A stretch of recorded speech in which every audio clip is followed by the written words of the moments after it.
It's something about those dates that when they come and the calendar flips and you realize and recognize that this date is here. For some occasions, it brings excitements and sleepless nights where you can't wait to wake up and get to the meaning and purpose of that day. But this day, as I record this pod, is actually the anniversary of the transition of a man that should be here by my side, along with me doing this pod. Last year marked the 1 year anniversary of his transition date, but this is the actual anniversary date as I record this pod for my brother Nas. I battled with keeping this podcast afloat.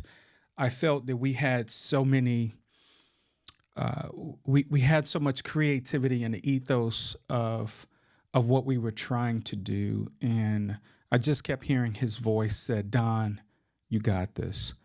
But I feel so empty doing this without him. I'll be honest with you. And I'm nearly upon a 1 year anniversary of potting under the hëDØNižm umbrella.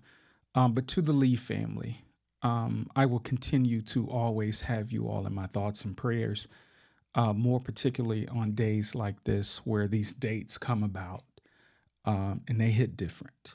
And just know to the Lee family and friends, mutual friends that we share together, you will continue to be in my thoughts and prayers. May his memories last forever. And to his immediate family, I bid you peace as you go forward. Shalom.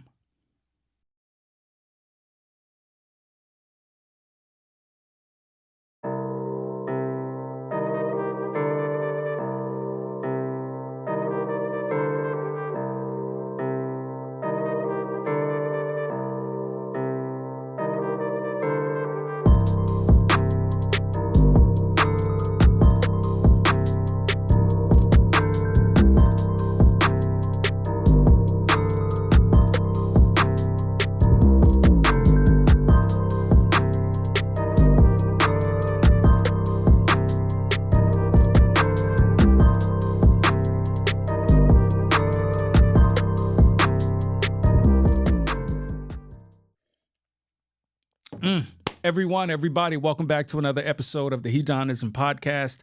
I'm Dante, also known as Mecca Don, the Don Mecca. Some may even call me Rick James. Why? Because I'm cold-blooded. Some may call me Coach, but if you know, you do know. You guys know what it is. We're in the age of cancel culture, judged by the court of public opinion, and there's been a slew of that going around lately. But you know what it is. We're in the age of cancel culture, judged by the court of public opinion. And I'll be careful with my words, but just in case I drop a noun, an expletive, because there's going to be a few today. Fair warning, trigger warning, if you will. There will be some usage of a particular word, and we'll get to it when we get to it. But just in case I drop an expletive or pronoun or something to that degree that's out of place, please don't hold me to it. You guys know what it is. Say it with me. I'm just here to pod. I'm always grateful for you guys for tuning in, right? These numbers, I try not to get into analytics when it comes to organic growth, but for the select few that do join me and are spreading the word, thank you so much. And also thank you for tuning in. Hey, listen, shout out and salute to the class of 2024 for all the graduates across the globe during this time. Hey, you've earned it.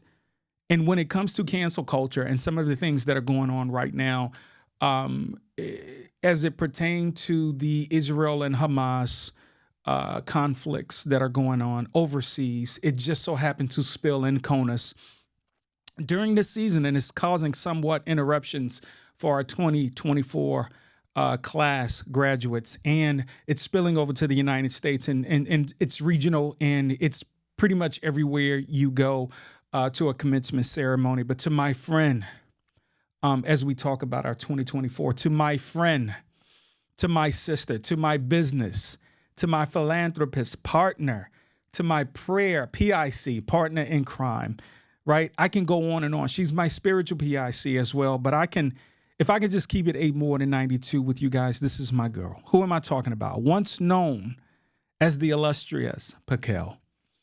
She walked across that stage and got that thing. But not only did she get that thing, she is now known as the hooded Dr. Pakel Austin. And I have to say, my sister, congratulations. She told me moons ago that she was going to go and do this thing. And it seems like just yesterday when she mentioned it. And when I tell you there's purpose and rhyme and reason to going heads down. And I've been trying to lamp and connect with her just to do some partnering. And she's also good. And she's a person that I value her counsel. But when I tell you she's been heads down and I've been hands off, I said, so be it. But God, have your way. And so be it. She got hooded the other day and is now known as Dr. Pakel Austin. So salute to you and shout out to your family and everyone who's been behind you in this supporting cast and role, including your brother. Let's connect. Let's hook up. You've got that thing. Salute. And congratulations, my sister. No one deserves it more than you. And for corporate America out there, let me just say that she has technology on lock, and she's one of those ones. So again, shout out to all the class of 2024 graduates, including my sister, Dr. Pakel Austin. But with a lot of civil unrest going on that's spilling over to our 2024 graduates, demonstrations continue to take place on campuses. They continue to take place across ceremonies. This even trickled down to our HBCU levels across the country as well. However, more of a plot to do a political chitlin circuit, if you will. You guys know the people that you don't typically see that comes and sit at the front row of your local black churches. And I do mean the old woke folk tour for the black vote, if you will. Let me just pause here and ask you guys, have you registered to vote or have you verified and actually verified that your vote is even in the system? Because I know over 2020 and the last election, a lot of votes and a lot of registered voters were purged. So I do highly encourage you to go out to vote.gov and verify that you are a bona fide and certified voter. And I would even say if you have the opportunity to print out your certification, do that as well as be in the system. But you have time now. Don't wait until the presidential elections, because some of you, including myself, have local elections that are coming up in the next few days, if not even weeks. I am a super voter. I'm pretty proud of that. That means that I don't miss elections, whether they be local, special, or even primary. For that matter, I do get busy when it comes to my civic duties, and I am pushing it forward for you to do the same. But when it comes to the disruption of civil unrest, ask Morehouse College how they felt about POTUS Biden coming to their campus. A group of Morehouse students are pushing back on President Joe Biden's coming to their commencement to give the address there. Today, they held a protest on campus calling for a ceasefire in the Israel-Hamas war and against the president's visit. A group of about 25 people showed up, but they say they represent the majority of the Atlanta University Center students who disagree with the war in Gaza. They say even if they are unsuccessful in stopping President Biden from speaking at commencement, they will continue to take a stand. It's not just about Palestine. We remember the '94 crime bill. We as black people remember mass incarceration. Ceasefire now. Stop sending weapons to a genocidal regime. Respect international law. And don't try to use us for political clout. We are not pawns. We do not wish to be a part of your campaign. And whether or not you are able to get elected is purely on you. Right now, the group says they have no plans to protest the commencement, but say that could change. In the grand scheme of things, they thought that it was just a ploy for him to do his black woke folk tour and show up at the campus just to secure the vote. You know, have you done enough for the modern day folk that you can actually show up and it be respected? Well, I'll tell you, it was maybe split down the middle, or if not 60-40, as to how welcoming it was for him to be at the campus. I heard some pros, I heard some cons, and both of them were strong points. But I will have to say this, timing is everything when it comes to that. Now, some of the commencement ceremonies prevented certain individuals that drove in, booked hotels, got transportation to come and see their loved ones, their sweet little or seasoned loved ones that were walking across the stage. And some were dissatisfied when they showed up at the door with tickets, looking the very best, with tissue in pocket, just in case they were going to shed a tear or two. But once they got to the door, right, it was no go. We're not letting you in. So this caused a slight civil unrest with some of the citizens and the attendees of graduation ceremonies. And I'm not just speaking to a certain demo of folks. These were people, and let me just hone into the HBCU side of things just for a little bit, right? Now, you can't tell cousin so-and-so who drove all the way from you-know-where to get to you-know-what to see their loved one, and you lock the door on them. We've got a little bit of an emergency going on, y'all. Because of the size of the room and because our relatives sometimes do not know how to act, the fire department is now here to shut us down. While they were doing the keynote speaker, there was like loud banging. Even before that, for like 10 minutes straight, just like boom, boom, boom, boom, boom. Glass started getting broken. One of my classmates' hands got cut. I didn't even get to walk. I graduated magna cum laude and I didn't even get to walk. I'm class 2020. I didn't get to walk for my high school graduation. I didn't get to walk for my college graduation. All the money we spent, my father and grandmother came down from North Carolina. And they miss a milestone of an opportunity. Hey, let me just say this. Some are first generational graduates.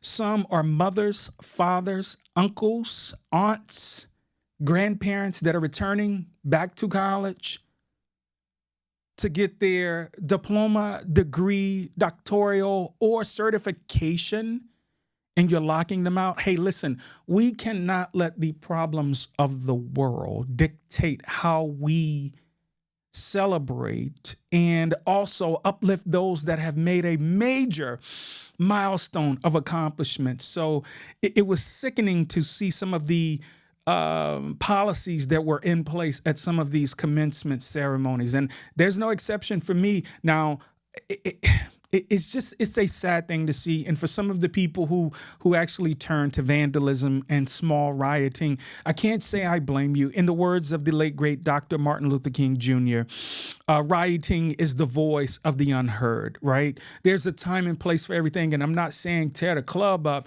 but you cannot say this riot came out of nowhere.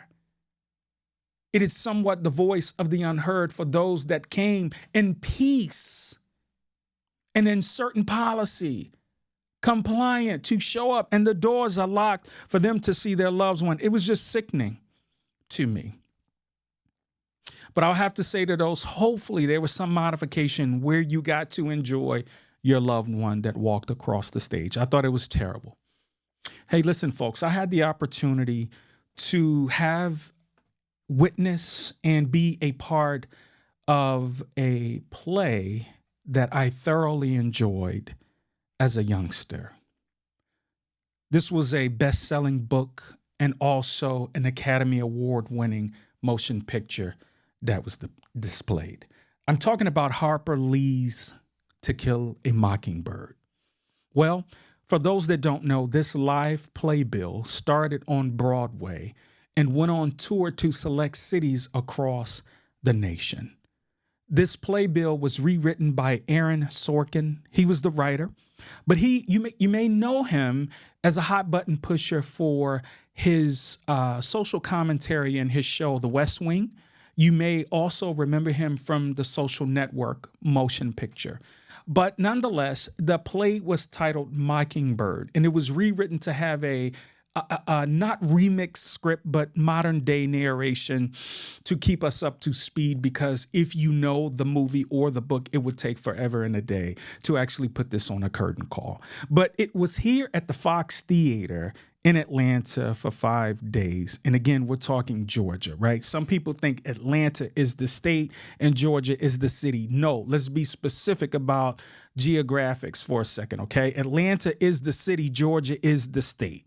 So when you want to talk about majority of this thing, it is Georgia. Okay, so I want you to think about the mindset when I say Georgia. South, the South, maybe even some may call it the Deep South, right? But we are talking Georgia here. And it was at the Fox Theater. And I went to an exclusive curtain call, which was an 8 p.m. curtain call. Now, let me explain why it was an exclusive curtain call for this particular day. It was that because some of the tour dates had multiple or even 2 shows per date of curtain. On this particular date, which was Friday, it was only 1 curtain, that was 8p. I'm calling this out because the play build and script was ran just a little bit different for that Friday. First of all, it was a packed house, right? And for those of you that may remember the character Scout, right, which was the daughter of attorney Atticus Finch. Right. You may remember Atticus Finch, just to pull you guys up to speed. Again, I'm not trying to do a full review, but Atticus Finch was known for land tax as an attorney. However, there was a wrongfully accused brother by the name of Tom Richardson, who was wrongfully accused of assaulting a white female. But getting back to the setup of the Fox, I went to this exclusive curtain that was on Friday. This was an extended play, again, that only had one curtain call.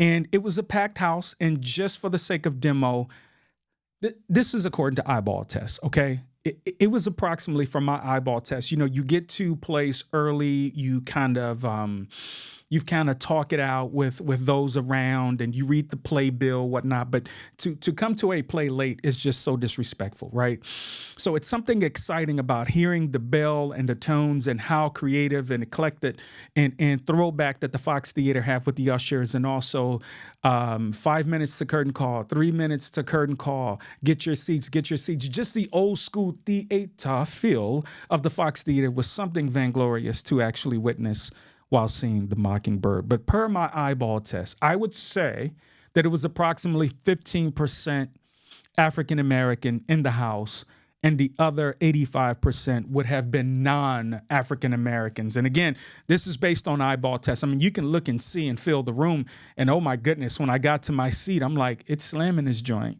And for those who know, you know. But the setting was pre-civil rights era. This was in the Deep South, going way back to the 1930s. Again, as I mentioned, Tom Robinson, black man, wrongfully accused of assaulting this white female.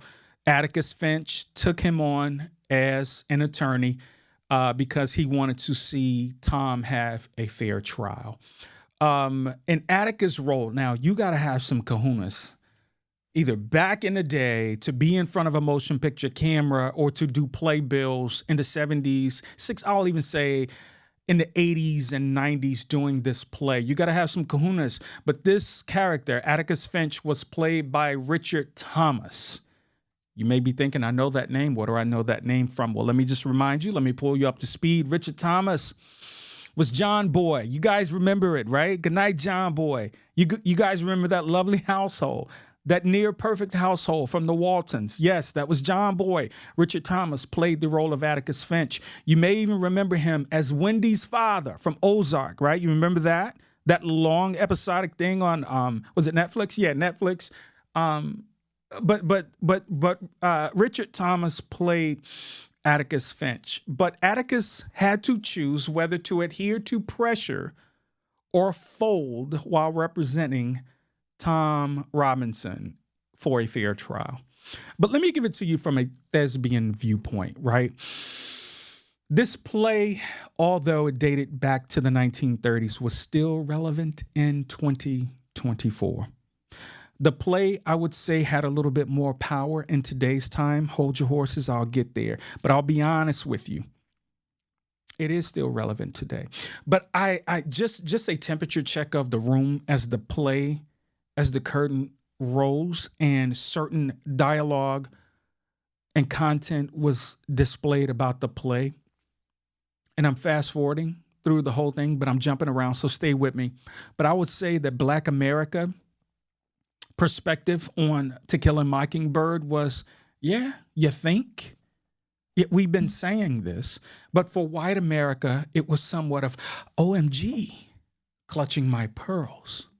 But I had to think of the room. Again, if it was 15% African American and 85% that were not or did not have the appearance of Black American, it was one thing to witness. And the way it was written was a punch in the face. And I'm not saying that from a disgraceful standpoint, was so you can understand and feel some of the pain points throughout the writing and the portrayal of the characters in this play. Let me explain. Tom Robinson, the way this play was written, had a voice, had more of a voice in this play. Do you remember the role of Tom Robinson, who sat there on trial with the overalls on, with his shirt buttoned up to the top? And it was something about the way his eyes connected. The way his eyes connected to the camera was amazing to me. But it was something about that one-to-one match with camera and him, although there was a judge, there was a bailiff, there was a jury, there was the black folk that was sitting up at the top, and all of the white folk were sitting down at the bottom in comfortable chairs. It was almost packed as sardines up top. And I can say the temperature in that room, if I have to describe where it was in the Deep South, it had to be approximately 98 to 105 degrees. So imagine there being no central air and this trial going on, and the tension was so thick that you could cut it with a knife. But Tom Robinson had a voice added to the script of this play. Calpurnia, you guys may remember, she was the black woman that was a worker, if I can say that, to the house of Atticus Finch. But it displayed more of Calpurnia being almost relatable as a relative, if you will, to the Finch household. But her role had a stronger voice in this play, almost as a reasonable counsel to Atticus. Because you remember there was some passive aggressiveness from Atticus versus his sternness. Now, I'll be honest with you. The book and the motion picture of To Kill a Mockingbird showed Atticus Finch to be, in my opinion, more robust and more steadfast and stern. But the play displayed more of an indecisive Atticus, but yet strong. And when it was time for this man to stand, he stood. But let me get back to me for a second, right? Because I don't want to do spoilers, right? I would ask you all to find a nearest, I wish it was televised.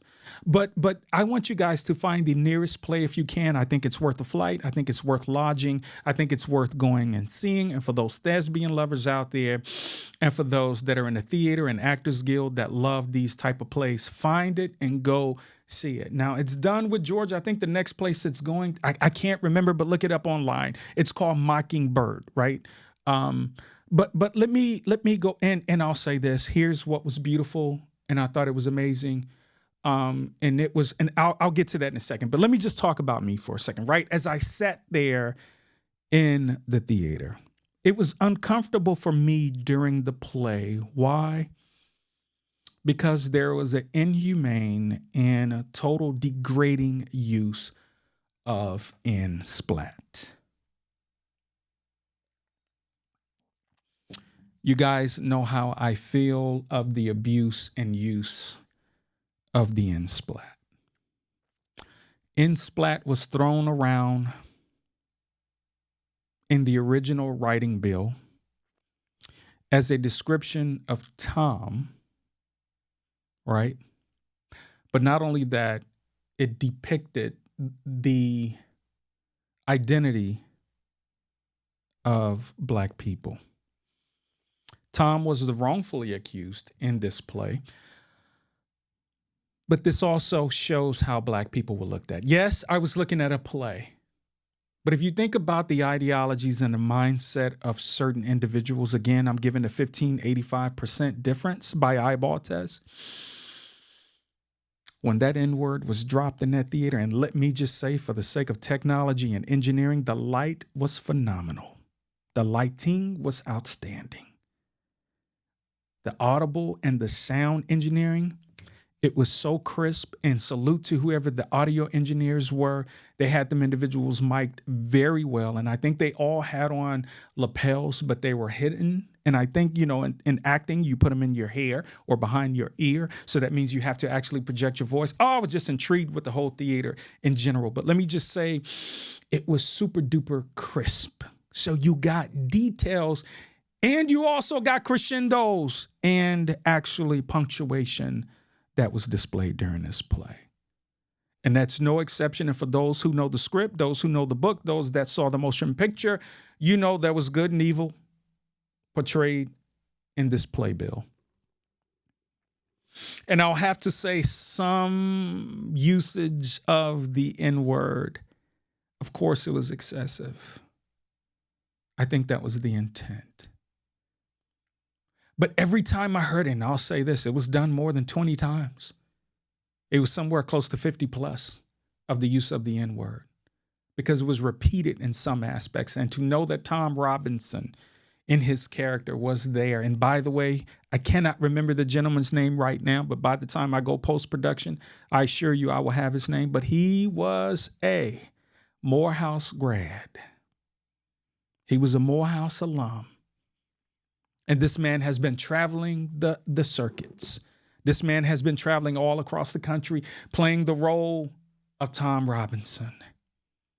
Now, they changed some things, but I'll be honest, he had a voice in this play. But the use of the N-word, right? So you have stage play, right? I'm trying to paint a picture for you guys. So I hope you're picking up what I'm putting down. So in the stage play, the settings of 1930s, it's 2024. I have tickets that are close to the stage. So you have some of your distinguished, not so distinguished, VI, but yet not so VIPs that were around. And let me just say this, they had an orchestra front section, and there was some distinguished guests there. And I'll just let it out the bag. To include the original scout that was in the motion picture.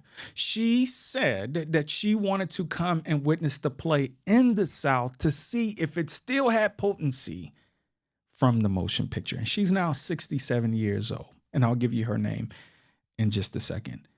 But I'm here to say that we actually live in a world where not all identify with being Black America. But I'll say this, that there are some people that the use of the N-word made them feel away.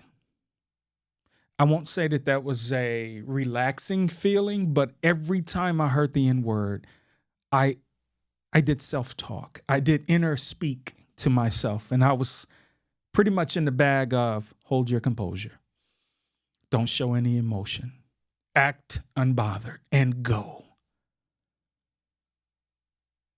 I promise I clenched my teeth as probably hard as I could during that time. And for those that know, I have prosthetics in my mouth, that being braces or ortho pieces, if you will. But there were some people that it bothered them to the point as I did a pan to the right or a pan to the left, I saw tears out of some people's eyes just for the use of the word. But one thing that they did in the rewrite, one thing that I can say that Aaron Sorkin did when writing this play was he added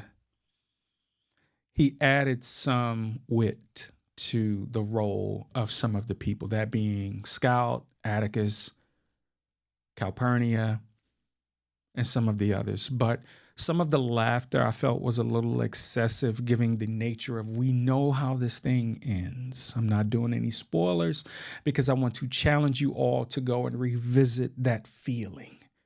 Because it had been so long since I read the book and even saw the motion picture that some of those details I had a refresher on. It's almost like watching modern day George Floyd or hearing the scream that Trayvon Martin gave when they replayed the tape during the court case from when George Zimmerman was harassing the young man and killed him. Some people were doing a little bit too much. Hold your composure. I kept telling myself that. It was a masterful,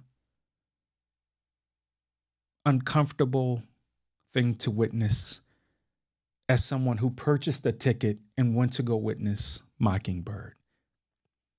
I have a respect for the arts and theater. It was my choice to go and witness this. But I thought somewhat of the room would be split more 50-50, 60-40, or some just don't have an interest for books and stories that come to life. My apologies. But I went to go witness it because this could be one of the books that will be banned from certain public schools going forward. But I kept saying to myself, hold your composure. Some people got a kick. And they reserve that right. I can't tell you how to feel or think, but I thank God that people show you who they are. Some people got a kick out of certain parts of the play, and I'm like, I don't know if that timing was par. That was somewhat subpar, that excessive laughing. But at the same time, hold your composure. But I can't make this up. But the rewrite did have tones of wit. And for me, being a Black man, to have had moments like Tom Robinson was disgusting. And I'm not talking about being on trial. I'm not talking about the demise or some of the sickening parts of the role of Tom Robinson, but I am talking about being profound to the extreme. Not a lot of people can identify with that. And I think the more we have understandings as a human race, a lot of people can understand the anxiety one may get when they see police lights, a police car, a group of hundreds marching with tiki torches, sights of what the insurrection means from a civil standpoint, inciting insurrections, saying that you can kill someone in the most divisive manner, that you can kill someone and be out the same day. The fact that we have a presidential candidate that's on trial right now for RICO, but is still a presidential candidate and with high numbers. It's just something to make you think, not that all things have to come down to the RC, the race card, but it gives you a opportunity or perspective of there are two sides of the law. There are two faces of America. Although this flag we see daily is red, white, and blue, most people only see it as one color. But this is all subjective. But I will say this for the cast and crew of Mockingbird, Chef's Kiss, it was phenomenal. But it's certain things that are reactionary and triggering that makes us go, hold it together. Hold your composure. Don't react. I will say that upon exiting the theater was some cold walks. As much as you would have thought there would have been sidebars and discussions, or for some people wanting you to be the whisperer and ask you what you think, no, it was, I'm getting the hell up out of here. I know it was uncomfortable for people to even look at my face. It was almost like people were trying to avoid giving me eye contact. But this is all subjective, but I will say again, the play was phenomenal. But I love when theater can come to life and it spawn and span emotions for you to take home, maybe share with someone, as I'm doing on this platform, this pod. And I can say, sure enough, the cast and crew crushed it. Speaking of crushing it, in 1984, Apple dropped its first ad for the Macintosh commercial.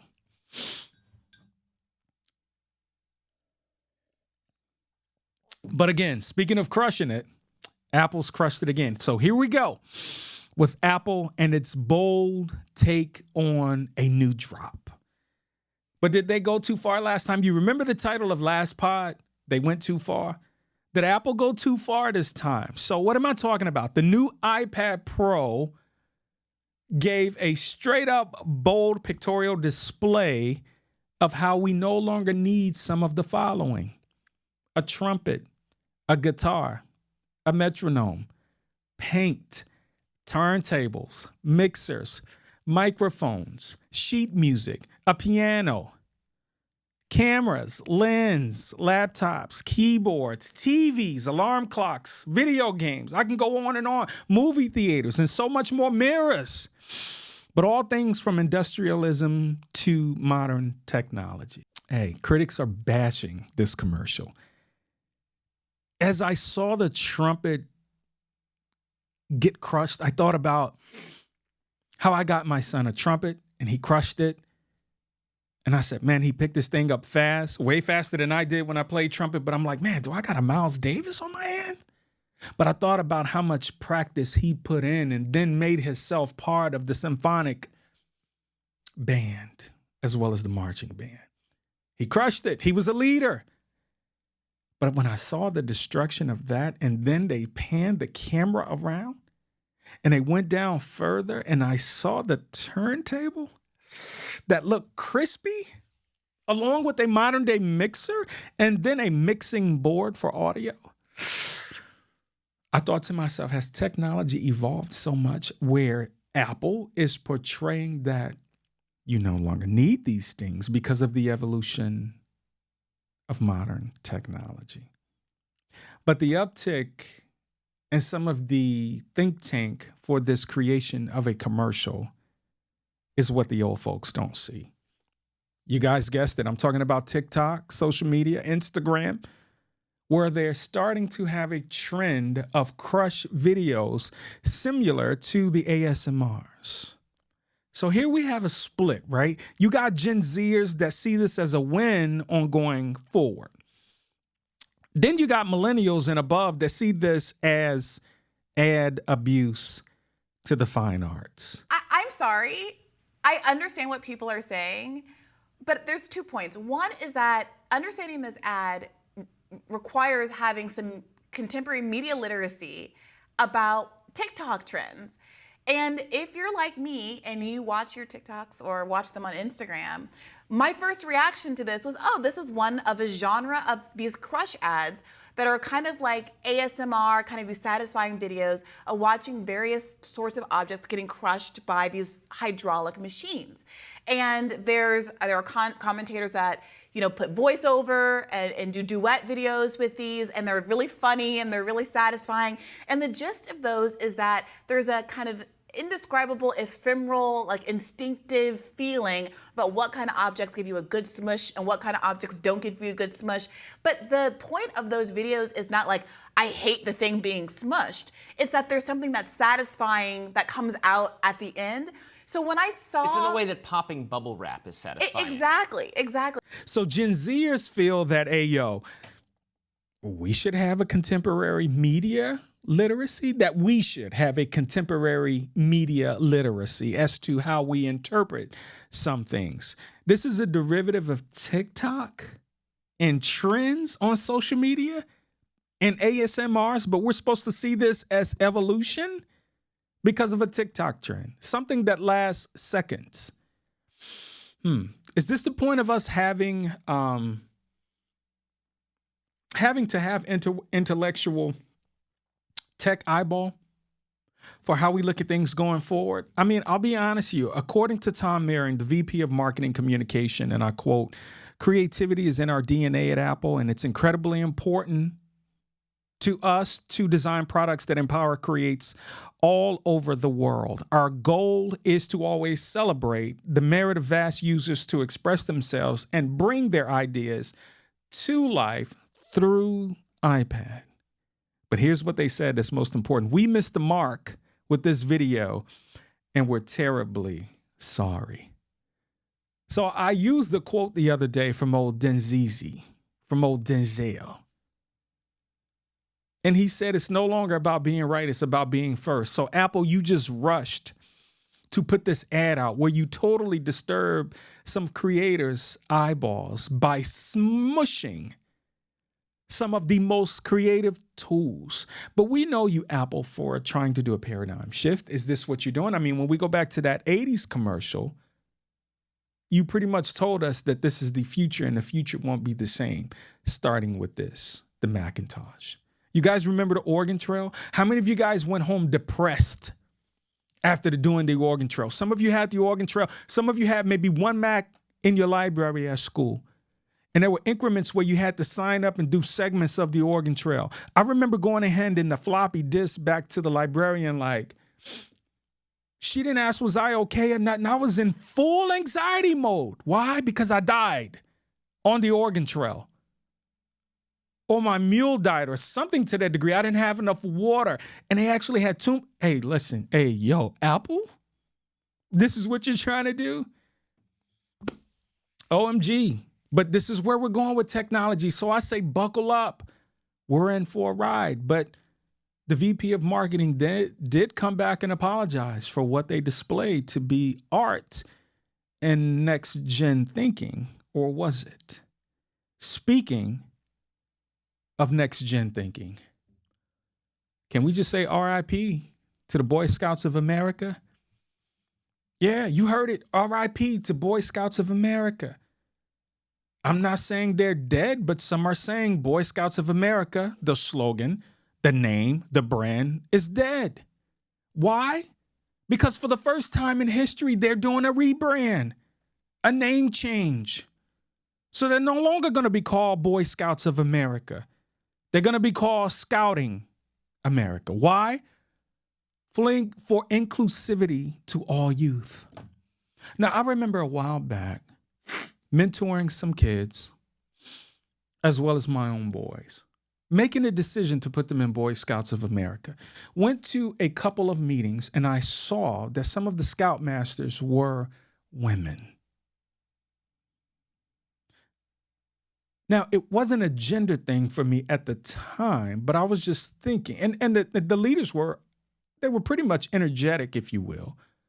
But I thought, is this where we go? Can I go be can I go be a leader with the Girl Scouts? I mean, do you want to see me selling cookies with the girls out there? Or are you going to fill it with, why is this grown ass man out here with these little girls talking about, we got cookies, we got Thin Mints, we got Do-si-dos, pull up. Y'all would be good with that? You would grab your kid's hand so tight and hard and be up out? Talking about, yeah, you can just cash at me. Yeah, the Thin Mints are $4 and the Do-si-dos are $4.50. You know, they went up because the factory. You don't want to hear that from me. Girl. Scouting America. And this is all subjectivity, right? This is all according to how you see things. I've had a lot of trouble in the past explaining to people that I'm not exactly part of the Girl Scouts program, but I'm part of Scouts BSA. Scouting America sounds a lot more inclusive of all of the other people that are in Scouting. I think it sends this really strong message to everyone in America that they can come to this program, they can bring their authentic self, they can be who they are, right, and they will be welcomed here. And so having it nationally recognized that girls are being welcomed and included in Scouting allows it to be a more safe space just in general. But I think it's also important that Scouts everywhere feel like the national Scouting community is accepting them. But they're saying that it's for inclusivity for all youth. Some of the reasons why I just said they're women leaders. But not only that, girls can join Boy Scouts of America. Hey guys, the world is continuing to turn and times are continuing to change. Comment down below. How do you feel about it? Speaking of comment down below, have you subscribed to my YouTube channel yet? And do me a favor, because it costs nothing and it keeps me going. Would you mind just clicking that like button if you indeed like? If not, comment down below of how you feel. Again, this is all subjectivity according to old Don. But Boy Scouts of America now being called Scouting America. Now, some of the reasons for their rebrand was, as I mentioned, they're allowing girls as of 5 years ago, but it was more than 5 years ago when I saw some of the leaders being women, young ladies. And also, this is the disgusting part, right?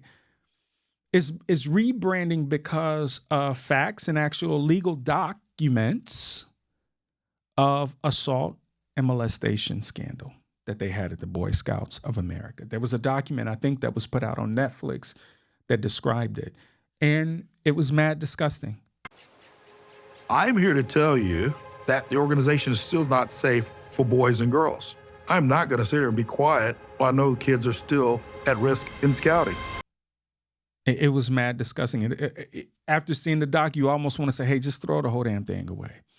But traditionally, these are some of the things that some of our young boys of America really look forward to and continue or want to continue to keep the traditions going. Hey, how about I leave you guys with this, right? And it's from Mockingbird. And as much as I wanted to get into a deep dual oxygen tank dive on this thing, I'll just leave you with some thoughts from page 19 from To Kill a Mockingbird. And it's where Atticus refers to getting an air rifle from his father. And I'm paraphrasing, but his father goes on to say that you can shoot the soda pop can. You can shoot the soda pop bottle. You can even shoot some of these old tires, or you can even go grab some wood. You can even hit a tree. But remember, it is a sin to kill a mockingbird. Meaning that it's wrong to harm or kill something that is innocent and does only good. The mockingbird is just a symbol that does only good because they do not nest where they are not wanted. And again, I know the energy level may be a little different in this pod, but I cannot forget that this is a transition date for my man Nas, who's no longer here. And when you have pressures and weights on your shoulder from many other things, to include the loss of someone, it tends to hit a little bit different. But there's something inside that says, keep going. Don't be discouraged. Bet on you. Be proud of yourself. Don't die with dreams inside. There's something inside that just, it gives you energy and pushes you to keep going. But you guys know what it is. We're in the age of cancel culture, judged by the court of public opinion. And today, hopefully, I was careful with my words as I tried to be. There were some other ways I wanted to go, but I thought I would keep it cute. Judged by the court of public opinion. And I tried to be careful, but just in case I dropped a noun, an adjective, a pronoun, or even an expletive that was out of place, you guys know what it is. Don't hold me to it. I'm just here to pod. Until we meet again, guys. Peace.